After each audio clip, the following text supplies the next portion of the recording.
মঙ্গলবার সকালে আতঙ্ক ছড়ালো শিয়ালদহ দক্ষিণ শাখার বজবজ লাইনের সন্তোষপুর স্টেশনে। সকাল প্রায় 7টা নাগাদ হঠাৎই আগুন লাগে স্টেশনের 1 নম্বর প্ল্যাটফর্মে। মুহূর্তের মধ্যেই আগুন ছড়িয়ে পড়ে প্ল্যাটফর্ম ঘিরে থাকা ছোট বড় একাধিক দোকানে। আগুনে দোকানের ভেতরে থাকা সমস্ত সামগ্রী ভস্মীভূত হয়ে যায়।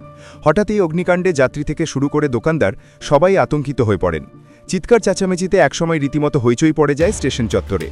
অভিযোগ, প্রায় 45 মিনিট দেরিতে ঘটনাস্থলে পৌঁছায় দমকলের ইঞ্জিন। ফলে এই সময়ের মধ্যে আগুন দ্রুত ছড়িয়ে পড়ে। দমকল কর্মীরা আগুন নিয়ন্ত্রণে আনার চেষ্টা করছেন, তবে কিভাবে আগুন লাগলো তা এখনও স্পষ্ট নয়। শর্ট সার্কিট থেকে আগুন লাগার সম্ভাবনাও উড়িয়ে দেওয়া যাচ্ছে না। ঘটনায় এখনও পর্যন্ত কোনো হতাহতের খবর নেই, তবে আগুনে ব্যাপক ক্ষয়ক্ষতির আশঙ্কা করা হচ্ছে। কেননা সামনেই দুর্গাপুজো আর প্রত্যেকটি দোকানেই প্রচুর জিনিসপত্র মজুত করা হয়েছিল, যা সবই যৌতুকগৃহে পরিণত হয়েছে। এই মুহূর্তে আগুনের ভয়াবহতার জেরে বজবজ শাখায় ট্রেন চলাচল বন্ধ করা হয়েছে। ঘটনার তদন্ত শুরু করেছে রেল কর্তৃপক্ষ। ব্যুরো রিপোর্ট, খবর এই সময়।